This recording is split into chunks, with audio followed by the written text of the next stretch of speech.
There are lots of myths floating around on the internet. Here are three common misconceptions about insurance specifically and the answers behind them. Number one, it's a waste of money. Well, we kind of understand why people think this. In insurance, if you don't get a return on your investment, that's a good thing.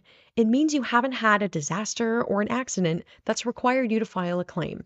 Insurance isn't meant to get you bucket loads of money at the end of the year. It's meant as a safety net. So if you don't end up using it, that's a good thing. Number two, the cheapest policy is the best. Actually, the cheapest policy is the one with the lowest amount of coverage. The more assets you have, the more insurance you need, and depending on your risk, you need more in your policy. For example, if you've had a couple car accidents, you're likely at higher risk of having another one. So you'll want to make sure you pay a bit more for collision coverage in your auto policy so you're covered in case you get in another wreck. You want to make sure all your bases are covered. And number three, home insurance covers all your possessions. Actually, it covers most of what you own, up to a limit. The good news is that limit is listed in your policy, so you can talk to your agent about the limits there and how you might be able to increase them.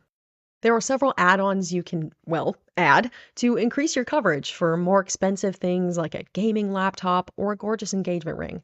At Cross Insurance Agency, we want to demystify insurance. We want everyone to understand their policies and what goes behind insurance.